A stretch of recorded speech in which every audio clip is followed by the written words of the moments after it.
Welcome to Backstage with Richard Ridge. We're back at the New School, continuing my Screen Actors Guild Foundation BroadwayWorld Conversation Q&A series, which celebrates the vibrant theater community here in New York City and the union actors who aspire to have a career on both stage and screen. My guest is an Emmy and Tony Award-winning star who moves effortlessly between stage, screen, television, and voiceover work. And now she is back on Broadway, dazzling audiences as glamorous film star Lily Garland in Roundabout Theater Company's new production of On the 20th Century. Please welcome Kristin Chenoweth. Never, that is the word I use. Never, that is the word I choose. Tell him you really tried. Tell him that really I'd rather die. Never is much too quick. Never, he makes me much too sick. Let him save his own hateful hide. Let him know he's so hateful. I'd rather die. Come back to him. Never, I hear that his failures have been fantastic. Lily, come back to him. He might do something drastic. Lily, he hasn't a cufflink on which to borrow. Lovely. They're taking his theater away tomorrow. Never, that is the word I seek. Never, that is the word I shriek. Tell him you heard it here. Tell him you heard it clear. Tell him if he comes through that door, I will trample him through the floor. Tell him I'll strangle him. You tell him I'm gonna mangle him. And I'll put him in, I'm gonna shove him in. I'm cut off his head, I'll stick him in place. I'll shove it in, and see if we can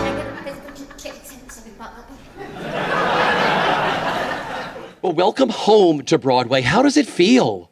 Amazing. Yeah. Feels like home. Yeah. Exactly what you said. It's home. You are giving a dazzling performance in 20th Century. How many people see 20th Century? Come on, people. Come out and see the show. Well, I know a lot of them have tickets for the show. Good. Where did your love for this show begin, and why did you want this to be your return to Broadway? Probably when I was a freshman at Oklahoma City University, my voice teacher, my mentor, Florence Birdwell, said to me, there's a show you should do. It's called On the 20th Century. And, you know, like so many times when teachers tell us something, I was like, yeah. Anyway. And then I moved to New York and had some great experiences, and I ended up meeting Comden and Green. I did a song on my first album of theirs called If, from Two on the Aisle. And I invited them to the recording session. They were both alive at the time, and I thought, when will you ever get the opportunity? They probably won't come. Well, here they come to the thing. And I got to meet them, and we talked and laughed for a while. And then Adolph looked at me, and he said, there's this show we wrote, and it hasn't been revived because we can't revive it, and we have to have the right person. And it's your part. It's your part. And I said, oh, what is it? He said, On the 20th Century. I go, yeah, my voice teacher told me that at OCU. And he said, no, it's really your part. And then over the years, he just kept saying it. And Betty said, you just have to make us the promise that you'll do it one day. And then, 3 years ago, the Roundabout said you want to do a reading. And I thought, maybe I should do a reading and see what this is. Because that was my shoe, by the way. That was not my dinner. See, I did it again. Let's just get it out there. So anyway, make a long story longer, I finally did the reading and went, holy crap, yes, I have to do this show. And it was so funny because I did it with Hugh Jackman. We did the reading. I mean, come on, he's so hot, right? And he can sing, and he can act. And after the reading was over, he goes, you know, Kristin, I don't have to do this show. Like, it's a great part, but I don't have to do it. You have to do it. And I thought, and I knew it was right. I just knew it was right. All of a sudden, like the puzzle went, and then I knew that was going to be the next thing. If I could work it out, that's what I wanted to be. And Scott and I made a promise, the director, and we worked it out. Well, tell me about living in the world of Lily Garland and what you love about playing her. Well, I love her clothes. Yeah. Gorgeous clothes. I love her clothes. I love, there's certain aspects to her that I certainly can relate to. She's Mildred Plotka, actually, and she is not really wanting to be a star, but she's skilled, and she comes from this little town and becomes a star. And that is a little bit my story, a little bit. And then she's a little bit of a narcissist, so I'd like to think that that's not me. But, I am an actor, and let's face it, if you're actors in here, we're all needy, crazy, and we need, constant. But there's a good crazy and bad crazy. I like to think I'm the good kind. But anyway, she's in love with being a star, and she loves the glamour of it all. And what I also love about playing her is that she's really a theater brat. So she made it in the theater because Oscar discovered her, and she's returning there. And I like the thought of her, she's sold out. When I did kind of a string of those comedies for a while, people were like, why are you doing, Deck the Halls, RV, all those silly Four Christmases. So I'm like, well, because I'm a comedian and it's fun. But I always come back to my roots, which is the theater. And so that's what she's doing. And also the love of her life, is the one that discovered her. And I think all of us probably have a Oscar Jaffe or a Lily Garland in our life that we can recall. So, I certainly do. So it's just, I love it. I love playing her. I really love, it's hard though. Hard. Yeah, we're going to get into that. This is a very demanding role. I mean, it requires physical comedy, operatic singing, strenuous dancing. I mean, it's nonstop from the second. And she just finished her end of the week, last performance on Sunday today. I mean, the end of her week. So where do you find the stamina to do this? I'm going to speak really straight. Everybody knock on wood. I haven't missed a show yet. Go ahead and knock. I'm knocking. Thank you. I'm going to be really honest. I have to eat. I've had issues with that. I'm just going to be really put it out there. I have to eat food. I have to eat protein. I have to sleep constantly. I sleep, I eat, I take a shower, I come warm up, do the show, go to bed, take a bath, get up, don't speak till 3 or 4, warm up, eat. I mean, every time I'm turned around, I'm eating, it feels like. But I have to because I can't get through the show without food. Apparently, you need it to live. So, this isn't LA, people. When I moved out to LA to do, thank you, exactly. When I moved out after Wicked to do Bewitched, it was a huge hit movie. And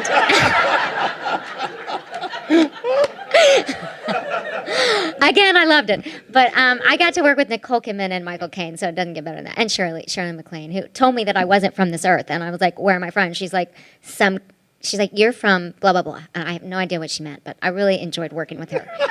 I did. I loved her. And I'm like, well, I'm happy to work. She's like, it's just a talent like no other, and you're from blah, blah, blah. Okay. But anyway, I realized that apparently in LA I was not thin. I'm just gonna speak truthfully. And I was 10 pounds heavier than I am now. And I didn't know this was going to be the topic for me tonight about weight. But it was apparently came for me to understand that I was. So I went on this kind of the last few years, several years, been sort of, I have to be thinner, because in LA, it's just a different thing, and so I did that, and honestly, it wasn't the healthiest choice for me, because singing is very physical. Obviously, the dancing is too, but I've had to, really change. I say this because we have a lot of actors in the room, right? I say that because it's really important for me to share what I've learned. I'm still learning, especially women. Hear me out. You have to, yes, lead with your looks sometimes and how I want to look cute and feel pretty and stuff. I do. I'm a girl. But you have to be healthy, and whatever that means to you. And, so whatever you battle, whatever that is, and mine has been that, this show has got me back to where I need to be health-wise, if that makes sense. Stop it, stop it.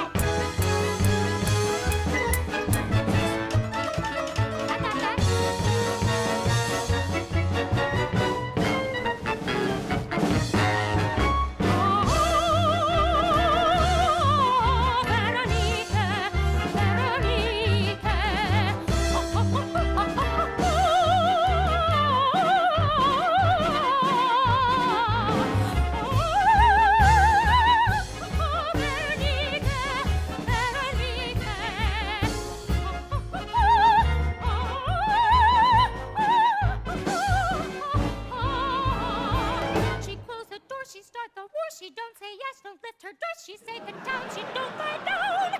She turn the tide with fiery pride.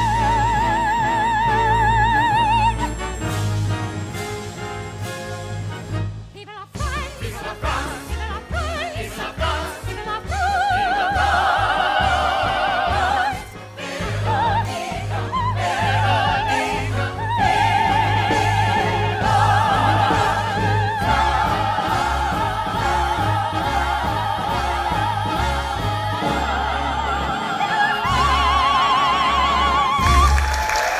It looks like the happiest family up there from everybody working on that Is. show. I'm just like, Yeah.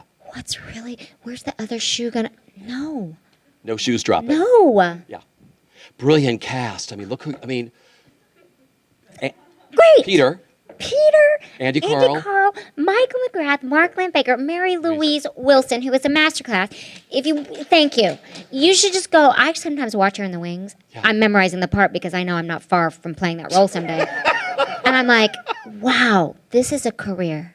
Yeah. This is and she's getting ready to have a book come out, and she snuck me a copy, and I read it in 2 days. I was like, it was like water in a desert, crack. I couldn't get enough of it. And I learned, the basic thing we forget as actors is, my acting teacher used to always say, acting is reacting. Okay. Mary Louise does this class where she's talking to young actors who seem very reluctant. I think there's a part of us that are reluctant, right? That don't want to give everything that we have and are scared to go there. She asks the question, why? What are you afraid of? And I don't know, there's a lot to learn from people who've lived and who have experienced everything from the third witch in Hamlet to writing her own piece. So, Full Gallop to that. So I just respect it. I respect Fabulous, her. beautiful cast. Just beautiful, And the ensemble, beautiful each cast. person has a character. I sat in the back watching the opening because I don't come on for 20 minutes, and I'm watching it, and I went early and watched it again, and it had been a while, and I started crying because I thought, every single person. Oh, yeah. Nobody's like, hello, performance. No one's phoning it. All of them are brilliant. The comedy scenes are so brilliant in this show, especially the ones between you and Andy Carl. Did you perfect those once the audience was brought into the mix? Because it's all that split timing. Yeah, we did. It's so hard without an audience. They tell us what they want, and we have to listen. And I just, day one, after I could figure out I really could trust him, I just said, just use me as a prop. Use me as a prop. And by day 3, he was like, so I can throw you up against the wall? I'm like, absolutely. You just trust somebody and go there with them. But once the audiences came, he and I really found our rhythm. And we found what really was funny and what was too much and what doesn't, one thing that we're learning now, it's this interesting note even today that I noticed. Well, you know how you judge the audience. Maybe you don't, but I'm like, I hate them. Because sometimes they're quiet. Really, they're nice. They're just quiet. And they were... They were like church mouse. I'm like, I'm trying not to judge. But I realized today, guess what, Kristin? Pace. Remember that word? Remember that you're now waiting for some of it. Stop that. And at the end, they, of course, leapt to their feet. They were quiet. The church mouses, the whole thing. And I thought, see, you don't need all that. Oh, they didn't laugh on that one. Forget that. First of all, that means you're not in the play. But it's just, how you start running a show for a long time and then, I don't know, it's so interesting. So what originally got you to New York? Because you were going to study opera here? I was going to go to Philadelphia. Thank you, AVA. Thank you. God, thank you. I can't remember anything anymore. And I was going to go there, and I had a full scholarship, and I came to New York with my friend Denny Downs, my bestie, and I just went for a week of vacation, and I went to an audition with him at the Equity Building, and he had gotten his equity card the summer before, and I was not eligible or whatever, so I waited out in the lobby, and I signed up to audition for just a show at Paper Mill. I thought, it doesn't matter, I just want to experience it and see what it's like. This is where people start looking at me like... But I didn't know what I didn't know, and I ended up getting a part in this show. I just ended up getting a part, and I had to decide... opera or musical theater. What are you going to do? Because you have AVA over here, and then you have, it wasn't Broadway, it was Paper Mill Playhouse, Animal Crackers, a Marx Brothers show. Sure, yeah. And I just was like, Mom and Dad, I think I just want to do this paper mill playhouse. They're like, what is that? I'm like, I don't know. I just know I want to do this thing. And they're like, but the full scholarship, and they only take like 8 people a year. And like one of my judges was Placido Domingo, and he was like that, and we've maintained a really close friendship and sung together many times. But he, you have to love it, just like. And I think for me, I've always been an actor first, so I just knew I wanted to go do this, and I did it, and that's how it happened. And then I got an agent, because the New York Times came and reviewed that show, and all of a sudden I was getting, this is again where people are like, I didn't understand that doesn't happen like that now. I have different challenges, trust me. But I didn't understand. So I had a couple meeting with agents, and the agent that I went with was Mark Dante at Bauman, Dante and Shaw at the time. And he said, or it was actually called Bauman Hiller, and he said, one agent said, this is important. One agent said, you're really a dancer who sings. And another agent said, you're really a leading lady, but you're trapped in this. You have this funny voice. And then another agent, Mark, said, you're everything. You can do a lot of things. That's good. I said, so you don't really think I'm just a dancer who sings? You don't really think and they said, no. And that's who I went with. And that's how I got, and that I will always be indebted to Bauman Hiller, a.k.a. Bauman, Dante and Shaw, BRS now, because they said that to me. Yeah. They did that. They gave me faith, Because you made your Broadway debut in the Kander and Ebb musical, Steel Pier. What did that show and that role mean to you? Everything, because, again, when you go back and listen to the CD, it's an aria. And John and Fred wrote an aria. Because the audition called for a tall, leggy blonde who can sing a high C. And Mark Dante sent me in. He was like, you're not tall, but you should go in. I thought, great. So I walk in, hi. I wore probably these. And I did a Victor Herbert aria, which went far above a high C. I made sure of it. I thought, whatever I lack for in height, I'll sing in the note. And then they asked me to read a scene, Scott Ellis, and then he said, okay, thank you. I leave. I was convinced it wasn't going to happen, and by this time I'd read the scene. It was so top secret, no one had read the script, and I knew this was my part. It was all about Eve, her name was Precious. And I knew this was my part, and she had to dance really well, and you had to really, and a week goes by. And by this time, I was packing my bags. I was like, I'm done. By the way, no, you don't get to be done after a year or two. And my parents met me at the Olive Garden. And we were talking. I love the Olive Garden. And we were talking about, I'm dead serious. We were talking about giving up. And my dad said, well, because I had been working. I was off Broadway doing Fantastics for $180 a week. But he said, Kristin, you're working. Why? So what? This is my part. No, I know it. This is my part. I get a call back, and I walk in, and there's John Kander and Fred Ebb sitting there. And then I was like, uh-oh. I'm nervous. And then I sang, and they were like, okay. No, but that was the reaction. Okay. And then Susan Stroman taught me a little dance and had me come back in with all tall women. Every tall person in the city was at the audition. I didn't know it at the time, but they were auditioning for ensemble, which was, everybody. And there I was. And there she was teaching in front. I could not see her. I had to raise my hand, which she didn't see. And I finally was like, hello, hello. And finally some people were like, was there talking? And one goes, oh, that girl. I was like, I can't see you. And, oh, isn't that so cute? Come on up. So I come up, and I learn the routine. And then the next day I get the call that I'm going to play this role, and it changed my life, and it changed my world, and it began a relationship with Stroman and Scott Ellis that has lasted to this day. Okay, the role of Sally in the musical Your Good Man, Charlie Brown. Charlie Brown? Oh, yeah. Was a big career changer for you, wasn't it? So, you won every conceivable award for that show. You won the Tony, the Drama Desk, the OCC, and you had the choice of doing 2 shows, right? She could have either have done You're a Good Man, Charlie Brown, or Annie, Get Your Gun. What made you say yes to Charlie Brown? Again, here's why. Charlie Brown, there were 6 people Yeah. in it. And In and Get Your Gun starred my favorite star, Bernadette Peters. This is always a little fork in the roads for me in my life. I don't know what that is, but I think it's to remind me and to tell you to remember to listen to your inside voice, not the others that talk to you, but the inside one. And for me, it's God, but whatever that means to you. So my inside voice was saying, Charlie Brown, Charlie Brown, Charlie Brown.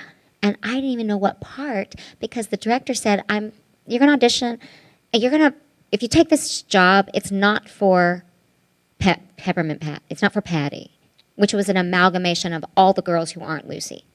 I can't tell you yet what it is because I have to get it cleared, so you'll just have to take the job on faith. And then I have my favorite star in the world, Bernadette Peters, and I would play the supporting character. I think character's name is Winnie, which I had done in Summer Stock. I was like, okay, I already know that, but I knew Winnie was going to be a ton of dancing. I was like, so anyway, I was really thinking about it, and I just kept that inner voice. And again, Mark Rodante, he was like, when I made the decision, he goes, wow, I'm surprised. The easier thing would have been job security, Bernadette Peters, but you're doing this, and I think that's wise. I think that you're listening. I said, I don't know why I have to do it. And then first day of rehearsal, still didn't know what part I was going to play. I show up, and everybody at their little place at the table, when you do the read-through, they had like Charlie Brown hat. There's Anthony Rapp. Little book of all Charlie Brown. Lucy, there's Alana Lane. Roger Barton. And for me, it said Sally. And he goes, see? And I go, Charlie Brown's little sister? And he goes, yeah, that's you. And I was like, what? So Charles Schultz had said yes. And it wasn't, that's just one of those weird, like crazy, yeah. Well, in Charlie Brown, tell me about working with composer Andrew Lippa and how he came up with your show-stopping number, My New Philosophy. Well, they told me that I was going to get a song. Excuse me, Sally was going to get a song. Let's not get confused here. And I was like, wonder what it'll be. Like, I'm Charlie Brown's little sister. And I noticed that Sally had a lot of, she was sophisticated in her humor. And which made me nervous because I thought, oh, please don't sell this as a kiddie show, which I love kids, but I didn't want people to think they were coming to the theme park. I wanted this to be, Shakespeare. It's not. Let's just be honest. But they're little vignettes. And one of the things that Andrew noticed after reading all the vignettes, and we both did, he's like, you never notice how Sally always has a new philosophy? I know. I said, I know. She has a new philosophy for this, today my new philosophy is, and he goes, that's going to be the song, My New Philosophy. And that's the song was born. I know. Okay. He's a genius, and I love him. Oh, yeah. Scene. You are known to legions of fans as Glinda in one of the most popular musicals of all time, Wicked. Wicked fans? So looking back, favorite memories of that show? Oh, God, the day that I saw the bubble. The day that I saw that bubble that he designed, and I thought, I get to ride that sucker, And I thought, I'll never have a better entrance in my career. I don't care what happens. I come down in a bubble and say, it's good to see me, isn't it? You don't have a better entrance than that. I think there might have been tears that day because I just thought, wow, we had done maybe 2 years of workshops and readings of it, and I don't know, just seeing the set and seeing it all come together after all that time and money that Universal was smart enough to put in, and I don't know, it was very special to see. That's always my favorite day, is when we get to the theater and see the set.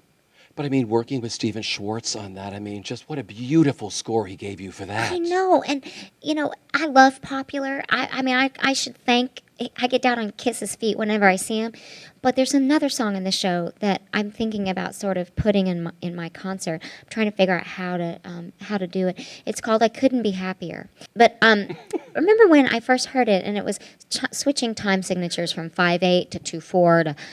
It was difficult, but it was also emotionally difficult because you think one thing of Glinda, and then there's her journey too, which is who's really the evil one. And hopefully, I think at the end you think Glinda grew probably the most because of where she started out so surfacey. Really, I love the story. I love it so much because it's about 2 girls with their own insecurities. One who seemingly has it all together, and one who clearly she's green and she's different. she's different. And I loved how Deanna and I were able to find the insecurities of both and sort of go there. I think that's the secret to that show. Yeah. That's the secret to, and it wasn't originally. It was Elphaba and Madame Morrible. Yeah. And I had just gotten called from Stephen Schwartz. Will you do this? It's only one song. It's cute. And okay. And I went and did it. And then it wasn't me. He's just like, I feel like there's something more there with Glinda and Elphaba.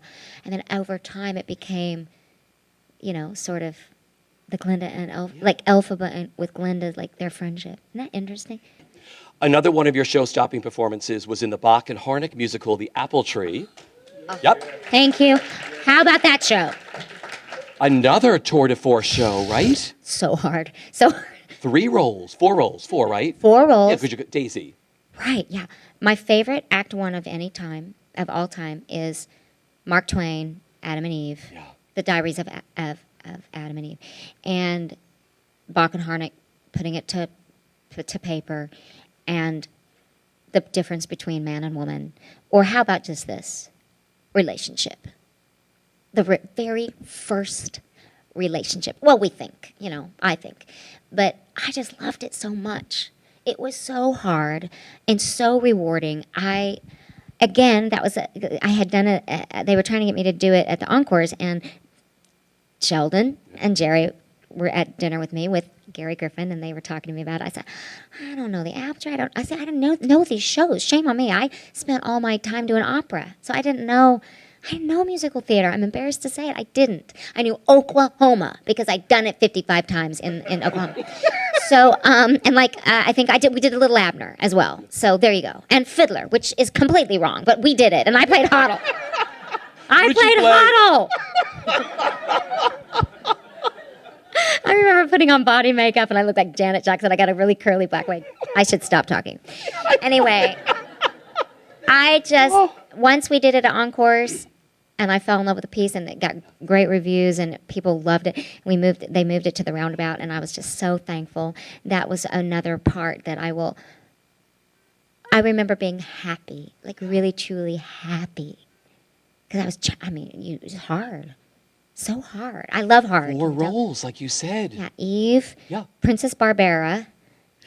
She's crazy. Ella, the chimney sweep, and Passionella. And something tells me to treasure every minute. Blossom and bud, mountain and mud. I know I'll be happy, perfectly happy here in Eden.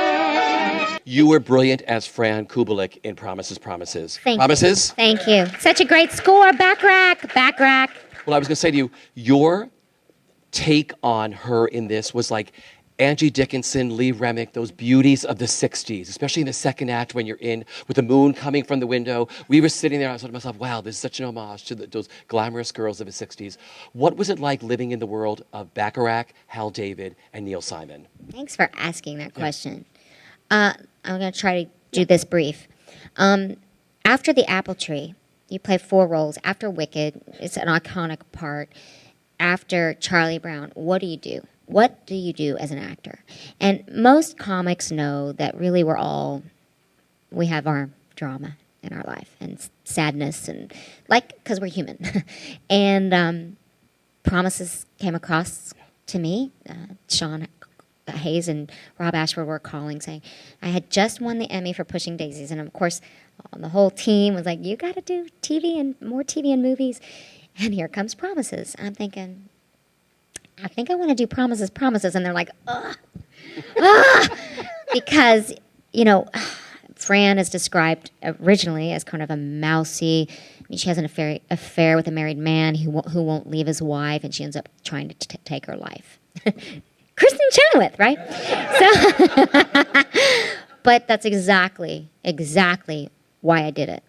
And working with Neil and Burt Bacharach, he actually made a comment to me. I reminded him of Angie Dickinson.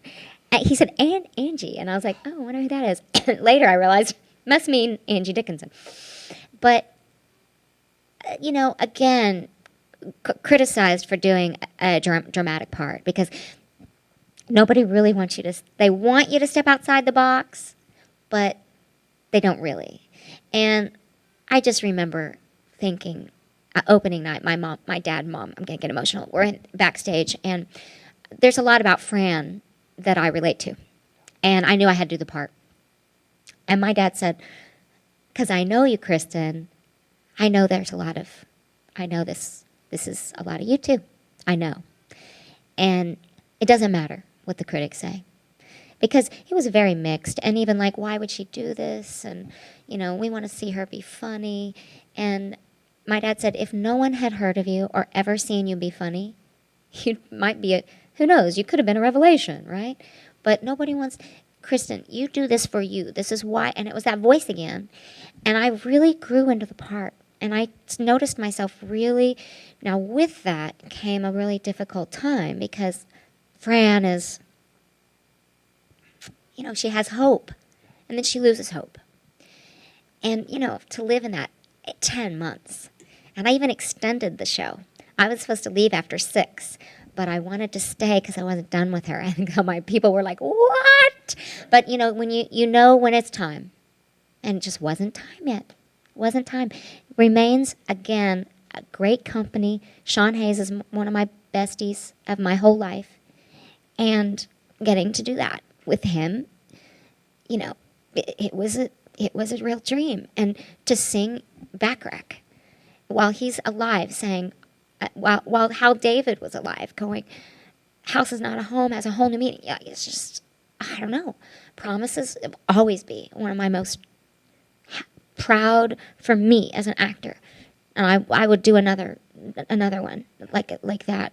I just don't know what that is. Darling, have a heart. Don't let one mistake keep us apart. Well, I'm not meant to live alone. Turn this house into a home. When I climb the stair and turn the key, oh, please be there, still in love with me.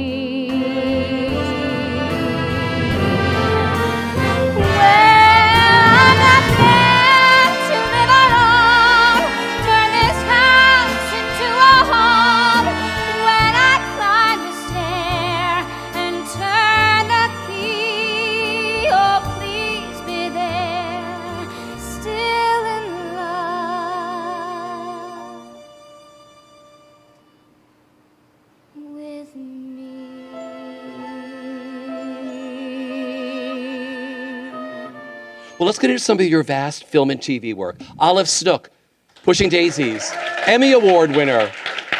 You love that role, right? She's one of your all-time favorites. Tell me. I love her. I love her haircut. Yep. I remember after the pilot, I said, we had the pilot and then we reshot of it. Reshot a lot of it because then we're like, we really have something good here. We should maybe put some more money into it. And I asked Brian Fuller if I could cut my hair. And I said, Barbra Streisand. He's like, I'm in. So I did the haircut, and I had this, I wanted to be the fashion queen on the show, but the truth is I play Olive Snook in the pie hole. And I had this one uniform that zipped up, and I decided she would have cleavage. And that, that girl next door that you just always like, why is she single? Poor thing. Kind of how I am in my own real life. That's exactly who Olive is. And why is she wasting her time being sad about this guy? And why doesn't he see her and he can't touch her? It's just the perfect. And of course, Brian Fuller knows how to write. So that's the key. Olive Snook is my favorite. Yeah. What is the best bit of advice that you've been given, both personally and professionally, that you live by? Oh, well, that I try to live by. Yeah. That I try. It's given to me by my dad. When I was a little girl, I was type A personality, still am. I know it's shocking, right? Type A personality, perfectionist. Always been that way. That's why I love Dance Moms. because there's a little girl named Maddie who is exactly how I was. Can I do it again? My foot wasn't pointed. Can I do it again? And you're just like, oh my God, that was you. So it's just, don't sweat the small stuff. Don't sweat the small stuff. Life's so short. Yeah. Again, I'm older. I get. I'm in my 40s now. I've lived some, so I get it. Just don't sweat it. I mean, even when it just seems so sucky and bad and just effed up, just don't sweat it. Even in your relationships and friendships, and I mean, just don't sweat the small stuff. Life's too short. It goes by like that. Yeah. I thank you for sitting with me I tonight thank at the you. end of your 8-show week. Are you kidding? How much I'm fun was honored this? to Was be the here. best.